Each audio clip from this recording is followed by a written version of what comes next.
Good morning, everyone, and happy Friday. Today, I want to share a few of my thoughts regarding the Serenity Prayer and what I'm going to call ownership.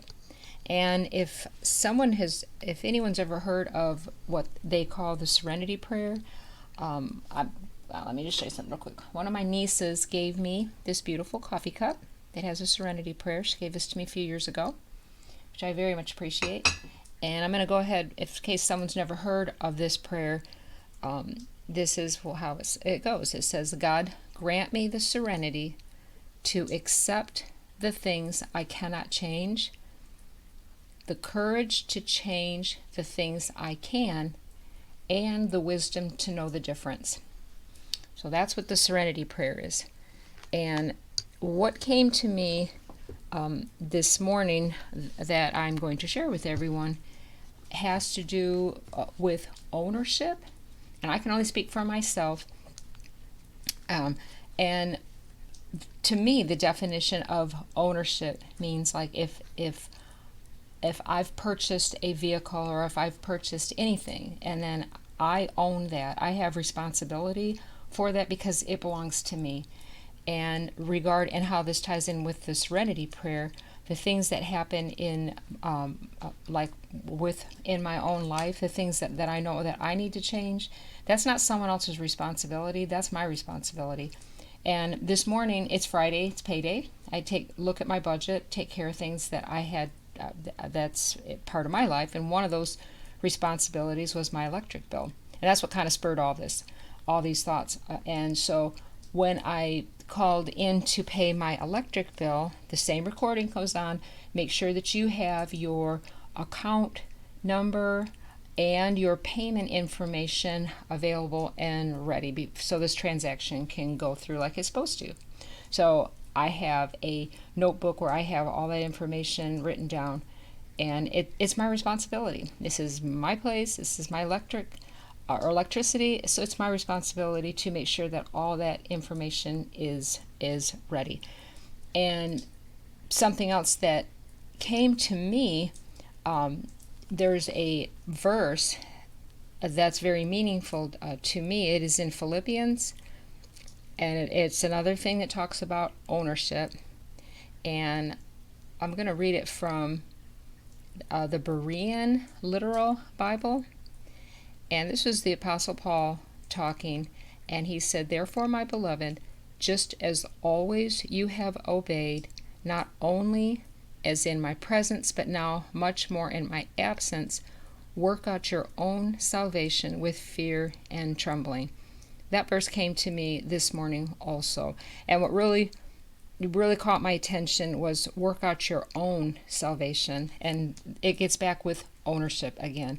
And it's my responsibility to, just as it is to work out or to pay my electric bill, to take care of personal things in my life, it's my responsibility to work out my own salvation in fear and trembling. And something else that came to me that goes right along with the Serenity Prayer here, the things that I cannot change, it's not my responsibility to take control or to try to convince anyone of anything. That is the realization that goes along with the Serenity Prayer.